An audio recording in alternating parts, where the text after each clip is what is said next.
부르심의 키워드 오늘 마지막 문장은 무익한 종입니다. 한번 따라 하시겠습니다. 무익한 종. 무익한 종. 제가 제 맘대로 제 할머니라고 주장하는 한 분이 있죠. 바로 서서평 선교사. 제 맘대로 주장합니다. 닮고 싶은 분이기 때문인데요.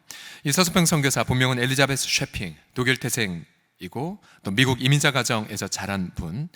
본래 쉐핑은 미혼모의 딸이었고 엄마가 그녀를 3번 버린 그런 아픔이 있었죠.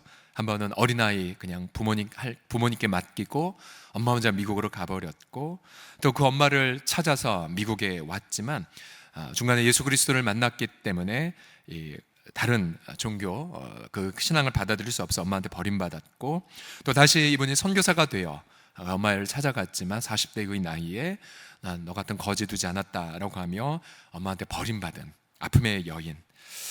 이 쉐핑은 1912년 한국에 간호사로 오셔서 우리나라의 나환자들, 팔려가는 여성들, 버림받은 이들의 엄마가 되어주신 분이죠. 그리고 무엇보다 소천하셨을 때에 그분의 유품 속에 성공보다 섬김이다 라는 글을 남기신 분, 일평생 아름다운 부르심을 완수하신 분이었죠. 완수하신 분. 앞서 우리는 부르심이 직업이 아니라고 말씀드렸죠. 과연 우리가 부르심을 완수했다라고 했을 때에 도대체 뭘 이루었단 말인가 라는 궁금함을 남길 수 있습니다. 부르심을 이루는 2가지 컨텐츠가 우리 본문 1절에서 4절까지 나오죠. 오늘 본문에 보게 되면 우리 보통 5절부터 주여 믿음을 더하소서라는 그 질문에 대해 10절까지 한 문단으로 간주하지만 오늘 본문을 유심히 보게 되면 사도들이 주여 제발 우리에게 믿음을 더하소서라는 그 배경에는 예수님이 1절에서 4절까지의 말씀을 하셨기 때문이었습니다. 1절에서 4절을 보게 되면은 앞서 1절에서 2절까지는 이런 내용이죠. 너희가 지극히 작은 자 중에 하나를 실족하면 정말 무서운 죄다. 즉 지극히 작은 자 하나를 돌봐라 라는 거 하나. 또한 2번째로 3절과 4절에 보면 만약 형제가 죄를 범해서 하루에 7번이라도 내게 돌아오면 너는 용서해야 된다. 예수님이 뭐와 말씀하셨습니까? 작은 자 돌봐라, 용서하는 삶을 살라. 이 2가지였어요. 제자들이 이 2가지를 듣고 믿음이 받쳐주지 않았던 거죠. 왜요? 그 당시 제자들의 삶을 보게 되면 이 2가지와는 전혀 반대의 길을 걷고 있었습니다. 가령 제자들은 어린이가 예수님께 축복받으러 오면 방해해버렸죠. 우리 어린이들을 꾸짖었어요. 또 사마리아 성들이 예수님을 거부하자 뭐라고 말했습니까? 주여 하늘에서 불을 명해 이 도시들을 태워버리겠나이다 라고 했다가 주님께 혼났죠. 예수님은 가난한 자, 눈먼 자, 버림받은 자를 돌보셨지만 또 십자가에서 아버지 저들을 용서해달라고 본을 보여주셨지만 제자들은 그 속에서 내가 커, 누가 커, 쟤네가 커, 또 쟤네는 편애받네 등으로 전혀 주님의 부르심의 명령과는 반대되는 길을 걸었습니다. 즉 제자들은 부르심의 컨텐츠가 2가지임을 주님 암시하셨죠. 소외된 이웃을 돌봐라. 무슨 직업이 있든지 또 네가 어떤 형편에 있든지 용서의 삶을 살라. 즉 돌봄과 용서의 삶을 말씀하셨지만 제자들은 그거를 이룰 믿음이 전혀 없었습니다. 그래서 제자들은 요청하죠. 주님, 용서할 수 있는 믿음, 주여 작은 자 돌볼 수 있는 믿음을 저희한테 더해 주세요 라고 요청했던 것이에요. 6절을 보시면 주님이 이런 말씀하시죠. 얘들아 너희에게 겨자씨 한 알만한 마디의 믿음이 있었다면, 문맥을 고려하면 이렇게 읽죠. 얘들아 너희에게 정말 조금이라도 용서할 마음이 겨자씨만한 있다면, 혹은 너희 속에 어떠한 직업 형편에 있든지 간에 소외된 이웃을 돌보는 믿음이 조금이라도 있었으면 너희들 엄청난 일을 했을 걸이라고 말씀하시는 거예요. 이 한 성서학자는 6절을 보시면 이것이 결국 무엇을 담보한 거냐면 이거죠. 제자들에게는 믿음이 전혀 없었음을 전제한 것이라고 해석을 합니다. 전혀 믿음이 없었어요. 주님이 안타까웠어요. 여러분 이 우주에서 여러분 뽕나무가 뿌리가 뽑혀 바다에 심기한 것, 또 큰 산이 옮겨서 사라지는 것보다 더 큰 기적이 무엇입니까? 이기적 인간이 용서하는 거죠. 그렇게 강팍한 자들, 돈에 사로잡히고 그리고 쓴뿌리에 매어있는 자들이 작은 자를 돌보는 것, 그럼 그것보다 더 큰 역사가 이 우주에 어디 있겠습니까? 예수님은 그래서 이러한 부르심의 컨텐츠, 즉 돌봄과 용서와 돌봄을 이루는 그 믿음을 위하여 이제 7절부터 10절까지 비유를 통해, 스토리를 통해 그 해답을 제시하고 계십니다. 자, 오늘 부르심과 사명을 이루는 우리가 마지막 과제, 과연 부르심을 이루는 믿음, 부르심의 컨텐츠, 용서와 돌봄, 과연 무엇으로 마무리가 될까요? 무엇으로 완성이 될까요? 입니다. 두 가지입니다. 첫 번째로는 종이 되시면 부르심을 이룰 수가 있습니다. 종의 태도, 따라 하시겠습니다. 종의 태도, 시작. 예수님은 종의 스토리를 들려주시죠. 너희 중 누구에게 밭을 갈거나 양을 치거나 하는 종이 있어 밭에서 돌아오면 그더러 곧 앉아서 먹으러 말할 수 있느냐? 도리어 그더러 내 먹을 것 준비하고 띠를 뜨고 내가 먹고 마시는 동안에 수종 들고 너는 그 후에 먹고 마시라지 않겠느냐? 라고 말씀하셨습니다. 자, 종은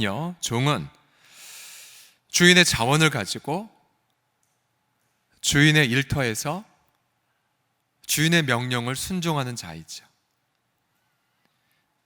종이 아무리 밭에서 땀 흘려 일했다 할지라도 땀을 일할 수 있는 기회 주인이 준 것이고, 그리고 그 모든 땀의 일하는 목적은 주인이 만족을 위해 존재할 뿐이죠.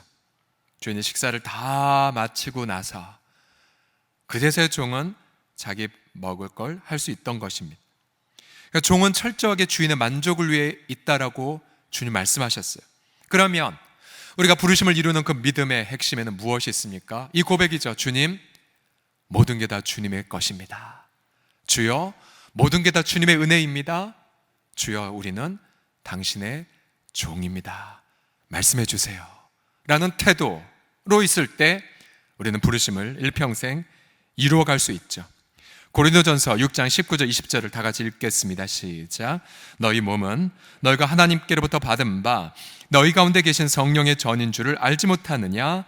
너희는 너희 자신의 것이 아니라 값으로 산 것이 되었으니 그런즉 너희 몸으로 하나님께 영광을 돌리라. 아멘. 죄와 사망의 노예였지만 예수 보혈로 우리는 구속받고 은혜의 노예들이 되었습니다. 은혜의 노예, 자유의 종들이 되었죠. 그러나 우리는 강팍한지라 이 내가 내 것이 아니란 것, 내가 누리고 소유한 모든 것들이 내게 아니란 그 교훈을 몸으로 체득하기까진 많은 고난을 겪어야 되죠. 저도 그렇고 이 자리에 계신 모든 분들 마찬가지. 뭔가 혼나봐야, 그죠? 뭔가 연단을 받아봐야 내게 아니구나, 단 하나도 내게 아니구나, 재산을 다 잃고 모든 걸 잃어봐야 그래서 청년 시절이 굉장히 중요하죠. 젊은 시절 때 11조의 생활 철저하게 하고 직장에서 첫 월급 타게 되면 첫 월매 주 앞에 드리고, 그리고 부모님 또 속옷도 사다 드리고, 이런 철저하게 청지기 의식을 일찍 훈련받지 않으면 나중에 나이가 들어서 훈련받는 건 굉장히 어렵지 않습니까? 건강도 마찬가지이고 관계도 마찬가지이고요. 내가 지금 일할 수 있는 이 기회, 모든 게 다 주님 한 분만의 것인데, 주님 한 분만의 것인데 왜 우리는 그렇게 우리 속에 있는 죄성은 날마다 꿈틀거려 내가 종되는 것을 자꾸만 잊어버리게 만드는지. 내 거야, 내 기회야, 내 소유야, 내 미래야, 내 시간이야, 내 자녀야, 내 거야. 그래서 날마다 주님은 새벽마다 우리의 이름을 부르시며 말씀하시죠. 사랑하는 나의 아들, 나의 딸들아, 너는 내 앞에 무릎을 꿇어라. 네 발에서 신을 벗으라. 네 인생은 내게 구별된 바로 내 것이니라고 말씀하시지요. 부르심을 이루는 두 가지 컨텐츠, 섬김과 용서의 삶에 대해서 우리는 코리 텐붐 여사가 자신의 언니를 죽인 나치의 대원을 만났을 때의 그 에피소드를 잘 기억하고 있죠.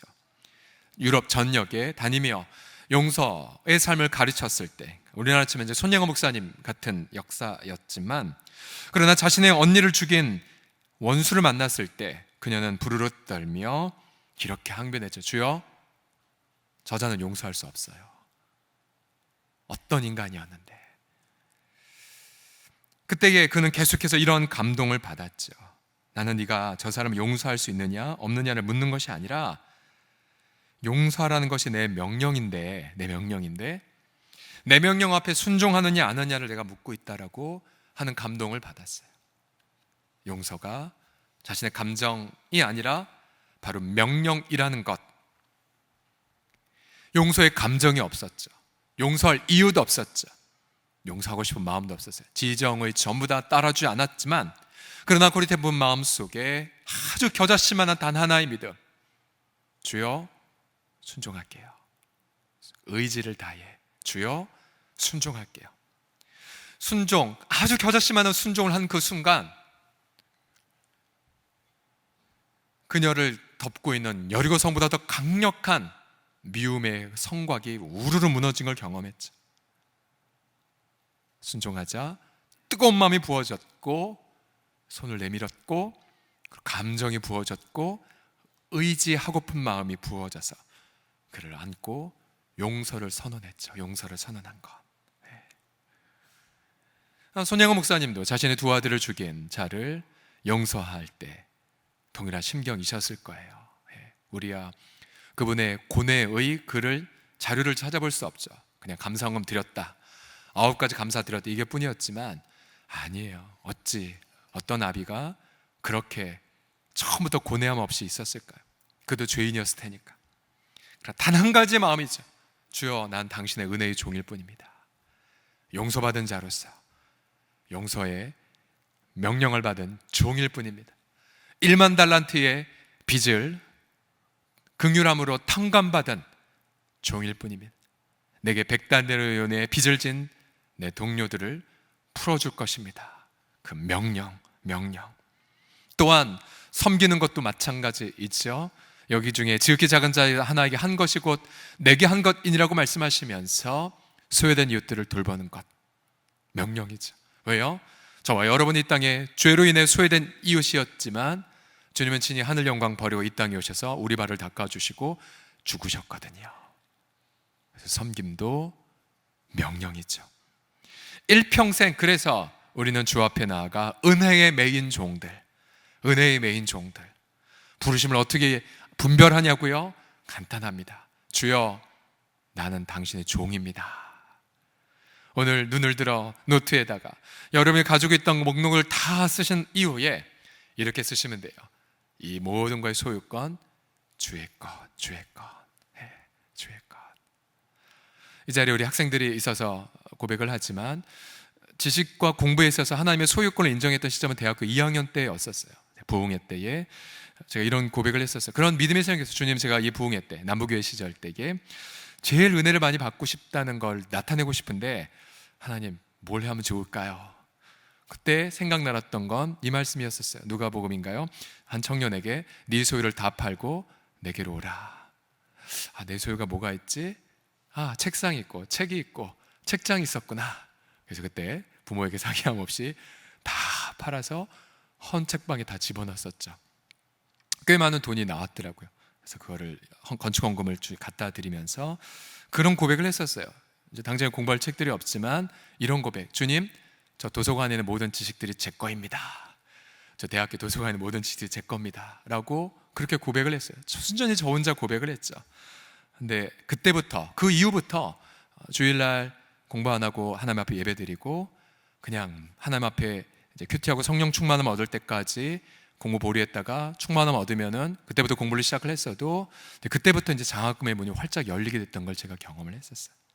왜였을까? 하나님은 그 어린 청년의 마음에 그 고백을 기뻐 받으셨던 것 같아요. 하나님, 이 모든 지식은 다 당신 것이고 그 안에서 제가 누리겠노라고. 여러분, 작은 체험이지만 여러분, 크든지 작든지 간에 여러분이 누리고 소유한 모든 것들의 주권이 하나님의 소유에 있음을 고백하며 종으로서 11조의 삶, 종으로서 나의 시간을 구별하여 드림, 종으로서 나의 감정을 드림, 종으로서 용서의 삶을 사는 것. 여러분, 그 여정에 여러분 부르심을 완벽하게 알 것이고, 내가 목숨 바쳐 바칠 사명을 여러분이 분별하게 될 것이고, 그래서 일평생 인생 낭비함 없이 기쁨으로 살아가게 될 것을 믿으시기 바랍니다. 주여, 나는 종이니이다. 오늘 하루 제가 어떠한 명령에 순종해야 하오리까? 그 고백으로 하루를 기쁨으로 열어가시기를 주의 이름으로 축복합니다. 마지막 부르심을 이루는 믿음은 무엇으로 완성되냐면 무익한 종이라는 고백으로 완성이 돼요. 아니, 어쩌면 이 고백은 우리가 모든 부르심을 다 이루고 나서 마지막 우리의 인생의 일기장에 마침표에 쓸 고백이에요. 그래도 내가 정말 많이 수고했고 정말 하나님의 영광을 많이 목도했고 하나님의 응답의 통로가 되었지만 그래도 서경철 무익한 종 끝. 이게 바로 우리가 주 앞에 드릴 마지막 고백이죠. 10절에 보시게 되면 9절부터 보시면 명한대로 하였다고 종에게 감사하겠느냐? 이와 같이 너희도 명령받은 것을 다 행한 후에, 앞서 두 가지 명령이었죠. 지극히 작은 자를 섬기는 것, 그리고 용서하는 것. 너희가 명령받은 것 다 행한 후에 이르기를 우리는 무익한 종이라 우리가 하여야 할 일을 한 것뿐이라 말해라. 그러면 너희가 부르심을 이루는 믿음을 증가시킬 수 있을 것이라고 주님 말씀하고 계신 거예요. 여러분, 섬김과 용서는 결코 우리의 공로가 될 수가 없어요. 우리는 예수님께 먼저 섬김받았고 우리는 예수님께 먼저 용서받았죠. 섬김과 용서는 당연히 할 일일 뿐입니다. 마땅히 할 일일 뿐. 여기서 무익하다라는 이 단어는요, 해롭다라는 뜻은 절대 아니에요. 혹은 무능하다는 뜻도 절대 아니에요. 무익하다는 건 어떤 의미냐면 이것입니다. 보세요. 우리가 아무리 섬긴다 하더라도 주님의 그 무한한 사랑과 자비에 더하거나 덜할 수 없다는 뜻이에요. 또 우리가 아무리 수백만 명을 용서한다 한들 주님의 그 사랑에 더하거나 덜할 수 없는 종일 뿐이라는 사실이에요. 왜요? 용서의 동기도 주님 것, 용서의 그 의지, 용서의 열매도 하나님 것. 그럼 종이 뭘 당연히 내가 자랑할 수가 있겠습니까? 바울의 한 예를 보게 되면 정말 고생 많이 했죠. 이분의 간증, 이분의 스토리 이루다 말로 표현할 수 없어요. 하지만 바울은 고린도서 9장 16절에 뭐라고 고백했으니까 내가 복음을 전할지라도 자랑할 것이 없다. 왜 자랑할 것이 없어요? 스페인까지 생명을 건 그의 무용담, 너무나 자랑할 게 많죠. 그러나 바울은 자랑할 게 없다라고 말했어요. 왜요? 부득불할 일임이라. 같이 따라할까요? 부득불할 일임이라. 시작. 부득불할 일임이라. 이 태도. 그래서 바울은 죽는 날까지 부르심을 완수할 수 있었습니다. 누구 하나 자기 수고 알아달라고 하지 않았고요, 자기 이렇게 열심히 일해서 인정해달라고 하지는 않았어요. 누군가 자기를 알아주지 않아서 섭섭해하지는 않았어요. 왜요? 당연히 할 일을 한 건데. 여러분, 교회 모든 직분과 봉사를 보십시오. 우리 그 직분과 봉사의 컨텐츠는 지극히 작은 자 한 영혼 섬기는 것, 또 주의 피그대로 값주고 산 영혼들 돌보는 것. 그런데 만약 우리의 모든 직분과 봉사 혹은 직분과 봉사로 세움받으려는 그 동기 속에 조금이라도 사람의 이목, 사람의 체면, 내 공로에 대한 어떤 보상의식 등이 조금이라도 틈튼다면 여러분, 부르심을 역행하는 것이죠. 몸된 공동체에 오히려 해가 됩니다. 내가 과연 나의 직분과 봉사의 결과로 용서와 화목이 이루어지고 있는가? 내가 예수님의 피로 화목받았는데 그 화목을 이루기 힘쓰고 있는가? 아니면 누군가에게 상처를 주고 반대로 누가 알아주지 않아서 섭섭해하고 있는가? 그럼 다시 기억하십시오. 내가 생명을 바쳐 순교한다 하더라도 주님의 그 무한한 사랑에 더하거나 덜할 수 없어요. 내가 몸 바치고 전 재산을 다 헌금했다 할지라도 하나님의 긍휼과 그 사랑에 더하거나 덜할 수 없습니다. 왜요? 저와 여러분은 무익한 종일 뿐인 거예요. 그래서 한 목사님께서 교회에서 은퇴하실 때 마지막 은퇴사에 이 설교를 본문을 이용하면서 전 무익한 종입니다, 그러고 강대상에서 내려왔다는 것을 들었고요. 또 제가 직접 눈으로 목도했지만 제 존경하는 목사님 중에 한 분은 은퇴 설교하실 때 어떤 걸 하실까, 어떻게 화려한 걸 하실까 기대를 했지만 그저 종이 한 장에 자신이 5대 회개, 자신의 민족을 향해 선자적으로 책망하지 못했던 걸 회개합니다 등을 포함해서 5대 회개를 낭독하고 그냥 바로 내려가 버리셨어요. 맞아요. 저와 여러분은 무익한 종일 뿐입니다. 이 무익한 종이라는 고백이 공동체 가득하게 하셔야 돼요. 무익한 종이라는 이 당연한 고백이 가득할 때 교회는 분란이 없고 오히려 사랑과 겸손이 가득할 것입니다. 그러나 반대로 내가 조금이라도 공로의식을 갖는 그 순간 용서와 섬김은 사라지죠. 잊지 마십시오. 죽는 날까지 저와 여러분은 하나님 무한한 그 사랑과 자비 앞에 무익한 종일 뿐입니다. 그러면 그래도 그렇게 수고했는데 수고와 보상이 없습니까? 라는 질문. 수고와 보상은 없을까요? 왜요? 수고와 보상이 있죠. 어떤 보상일까요? 본문에 잠시 암시되어 있지만 이런 표현이 있어요. 내가 먹고 마시는 동안에 수종 들고 너는 그 후에 먹고 마시라지 않겠느냐라는 그 표현. 또 다른 비유해 보게 되면 너희가 밤새 깨어서 주인의 명령에 순종했다면 주인이 와서 그것을 보고 주인이 그 종을 섬기지 않겠느냐라는 표현이 있어요. 여러분, 이 무익한 종의 보상은 단 한 가지예요. 그 보상은 바로 주인이에요. 주인의 만족 안에서 함께 기뻐하는 보상, 주인의 모든 것을 맡아 은혜로 누리는 보상, 주인의 그 모든 것에 함께 참여하는 것. 그래서 그의 보상은 주인의 명예요. 또한 그의 그런 귀결은 바로 주인의 그 만족이죠. 그래서 주인의 모든 것에 참여하는 것, 그것이 바로 종의 보상이에요. 주인과의 관계가 바로 종의 모든 것이 되죠. 그래서 주님은 달란트 비유에서 수고한 이들에게 와서 내 주인의 기쁨에 참여하라고 말했죠. 또한 열무나 문합 비유에서도 그래 너가 내 마을을 맡아 다스릴래? 나와 함께. 결국 종은 주인의 기쁨을 누리고 주인의 모든 것을 함께 누리죠. 주님과 영원한 사귐 속에 들어가는 그 기쁨, 예수님의 얼굴을 영원히 보고 만족해하는 그 만족, 그 기쁨. 그래서 그날의 요한계시록의 말씀처럼 큰 음성으로 이르되 죽임당한 어린 양에게 능력, 부, 지혜, 힘과 존귀와 영광, 찬송을 마땅히 기쁨으로 드리는 종들. 저와 여러분이 일평생 죽을 때까지 그리고 영원토록 주인의 그 만족, 주인 자체를 누려가는 행복의 종들이 다 되시기를 예수님의 이름으로 간절히 축복합니다. 저는 정유성 목사님의 무익한 종이라는 노래를 굉장히 좋아합니다. 가사가 이렇게 돼요. 주님, 난 무익한 종입니다. 다 헤아려 봐도 부족한 것뿐입니다. 주님, 나는 아무것도 아닙니다. 다 내어놓아도 자랑할 것 없습니다. 높임 곳 섬김 많은 그곳에서 내려와 낮은 곳 겸손한 자리, 주님이 걸으시던 좁은 길로 향하면 그곳에 계신 주를 만나리. 스스로 낮아지신 왕, 스스로 포기하신 주 앞에 오늘도 난 무익한 종일 뿐이니 스스로 낮아지신 왕, 스스로 포기하신 주 앞에 나는 아무 자랑도 없습니다. 왜요? 주님이 내 모든 것이 되시기에요. 이 찬양 어려워서 함께 부르자고는 말을 못하겠지만 우리 싱어분들 아시니까 또 제가 부를 테니까 한번 이 가사를 조용히 한번 묵상을 해보시겠습니까? 혹시 한번 초견 능력 있으시면 따라하셔도 좋습니다.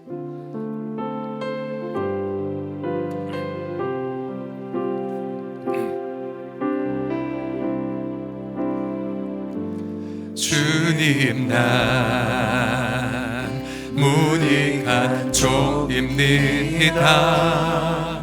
난 헤아려 봐도 부족한 것뿐입니다. 주님, 난 아무것도 아닙니다. 다 내어놓아도 자랑할 것 없습니다. 높은 곳 섬김 많은 그곳에서 내려놔 낮은 곳 겸손한 자리, 주님이 걸으시던 좁은 길로 향하면 그곳에 계신 주를 만나리. 스스로 낮아지신 왕, 스스로 주 앞에 오늘도 난 무익한 종일 뿐이니 스스로 낮아지신 왕 스스로 복이 가신 주 앞에 나는 아무 자랑도 없습니다. 스스로 낮아지신 왕 스스로 낮아지신 왕 스스로 복이 나신 주 앞에 오늘도 난 무익한 종일 뿐이니 스스로 낮아지신 왕 스스로 복이 나신 주 앞에 나는 아무 자랑도 돈 없습니다. 그렇습니다. 저와 여러분이 무익한 종이라는 고백을 통하여 일평생 부르심을 기쁨으로 이뤄가는 우리 귀한 은혜의 종들이 다 되시기를 성삼위 하나님의 이름으로 간절히 축복합니다. 특별히 이 자리에 있는 우리 청년들, 다음 세대들도 일찍 은혜의 종됨을 깨닫고 일평생 부르심과 사명을 이루어가는 복의 근원들 다 되기를 우리 다음 세대를 향해 그리스도의 이름으로 간절히 축복합니다. 우리 기도하겠습니다. 아버지 하나님, 이 아침 우리가 머리를 숙이며 고백하여이다. 내 고난, 내 시련, 내 눈물 속에 주 앞에 고백합니다. 주여, 우린 당신의 종일 뿐이니이다. 우리가 누리고 소유한 모든 것들 다 당신 것이고 우리의 호흡, 우리의 박동, 우리의 시간, 우리의 자녀들, 우리의 모든 기회, 우리의 모든 염려들의 그 배후 모두가 다 주권자인 당신뿐임을 고백합니다. 주님이 우리의 모든 것 되기 위해 십자가에서 당신의 모든 걸 바치셨사오니 주여, 우리는 고백하여이다. 부름받은 우리 당신의 종이오니 주여 말씀하옵소서. 우리가 용서하의 명령에 또 우리가 섬김의 그 명령을 기쁨으로 순종할 것이니이다. 감사를 드리며 예수님의 이름으로 기도드립니다.